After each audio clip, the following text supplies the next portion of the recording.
Bom dia, vamos fazer nossa oração, pedindo a proteção da espiritualidade que está presente aqui, para que eles possam nos dar boas intuições, né? Para que nós possamos falar coisas verdadeiras e coisas interessantes para nós.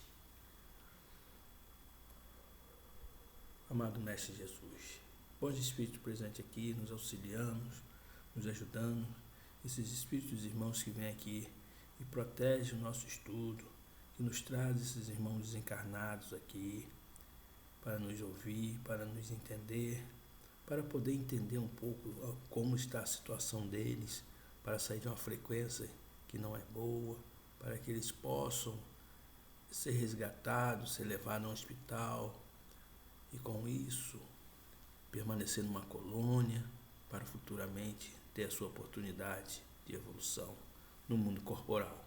Sendo assim, damos iniciado ao nosso estudo. Que assim seja e assim é, Senhor. Bom, vamos para a 431. Ela pergunta assim: qual a origem das ideias inatas dos sonâmbulos e como pode falar com exatidão de coisas que ignora quando desperta de coisas que estão mesmo acima da sua capacidade intelectuais, né? Ideias inatas quer dizer, já nasce com a pessoa, ela já traz aquilo fica na sua mente, ele não sabe aonde tirou aquilo, mas aquilo já é dele, né? Mas a ideia é inata. Ele responde assim: é que o sonâmbulo possui mais conhecimento que os que lhe supõem. Apenas tais conhecimentos dormitam, porque por demasiado imperfeito, seu invólucro corporal não lhe consente rememorá-los. Que é, afinal, um sonâmbulo? Espírito como nós, e que se encontra encarnado na matéria para cumprir a sua missão. Despertando dessa letargia, quando cai em estado sonâmbulico, já temos dito repetidamente que vivemos muitas vezes. Esta mudança é que o sonâmbulo, como qualquer espírito, ocasiona a perda material do que acha aprendido em precedente existência. Entrando no estado a que chamamos crise, lembre-se do que sabe, mas sempre de modos incompletos. Sabe não poder dizer de onde lhe vem, e vem o que sabe, nem como possui os conhecimentos que revela. Passada a crise, toda a recordação se apaga e ele envolve a obscuridade. Gente, o que acontece quando a pessoa está nessa crise de sonambulismo? Ele vivencia como espírito tudo que ele já viveu em outras vidas. Então aquilo ele é bem forte na sua memória, né? Então se ele foi uma pessoa, vamos supor, que falava japonês, essa vivência dele, quando ele está estacionando, ele vai estar ali achando que ele está vivendo aquela vida ainda como japonês, né? Então as suas lembranças, todas elas voltam, porque o sonambulismo, a matéria orgânica não proíbe mais, não aprisiona mais ele consegue, né, lembrar muitas vidas dele. Se ele fala latim, se ele fala japonês, né, se ele fala turco, né, se ele fala uma língua que já não existe mais, né, ele vai falar aramaico, ele vai falar a língua lá do povo lá de Jesus lá na época, outras. Se ele passou por esses lugares e ele foi algum habitante, né? Então ele volta tudinho, aquilo tudo que está ali dele ali, ele continua falando. Quando ele volta ao seu estado normal, ou seja, quando ele acorda, ele não lembra mais de nada, porque a matéria, né, ela predomina e o espírito fica ali dentro ali, então ele não lembra mais nada. Ele vai viver a sua vida atual, ok? E ele continua sendo. Mostra a experiência que os sonâmbulos também recebem comunicações de outro espírito que lhe transmite o que deve dizer e supre capacidade que denotam.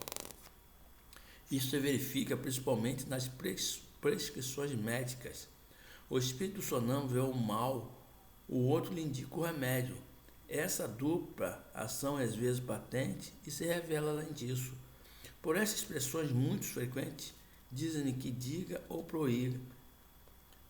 Então, e às vezes patente se revela. Além disso, por estas expressões muito frequentes, dizem-me que diga ou proíbem que diga tal coisa. Neste último caso, há sempre perigo em insistir-se por uma revelação negada, porque se dá aso a quem intervenha, espírito leviano, que falam de tudo sem escrúpulo e sem importarem com a verdade.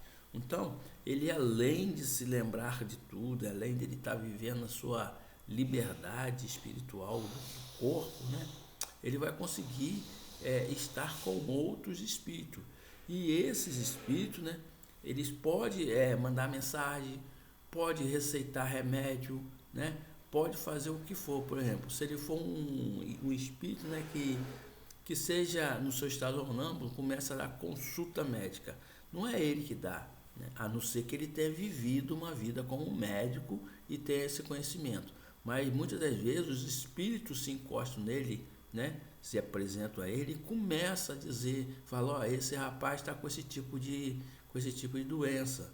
Então você receita isso para ele melhorar. Mas não diga certas coisas a ele não, que ele pode ficar cabisbaixo, ele pode ficar num estado depressivo. Então não é bom falar sobre isso, né?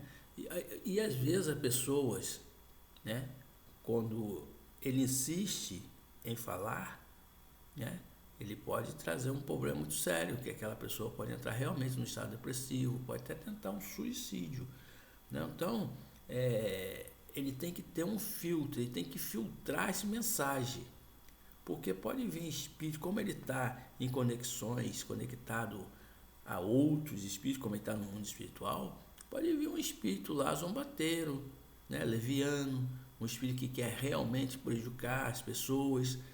Então tem que ter um filtro, você tem que filtrar as boas mensagens, aquelas que realmente, né, vai servir, né? Então por isso que é bom você ter o estudo, ter o conhecimento, porque você vai poder, com esse estudo, com esse conhecimento, filtrar se aquela mensagem é boa ou não, né?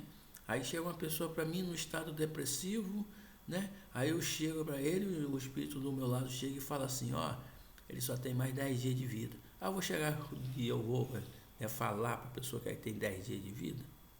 Não posso falar isso, gente.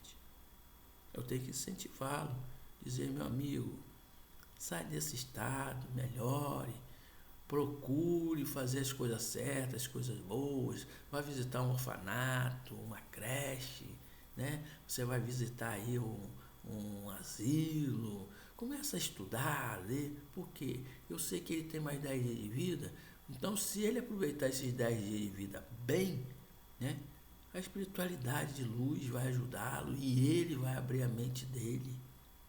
Não posso dizer que ele, é isso, você só tem 10 dias de vida, né?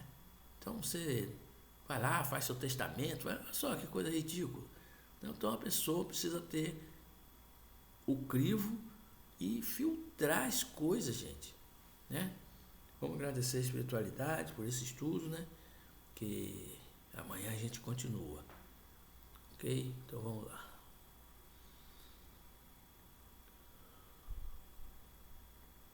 Obrigado, bons espíritos, obrigados pelo estudo que nós estamos conseguindo fazer. Obrigado pelas leituras, das perguntas do Livro dos Espíritos. Obrigado a esses irmãos que estão aqui estudando conosco, a essa equipe espiritual que está resgatando esses nossos irmãos que aqui são trazidos. Muito obrigado. Eu só tenho a agradecer, só tenho que ter gratidão a vocês.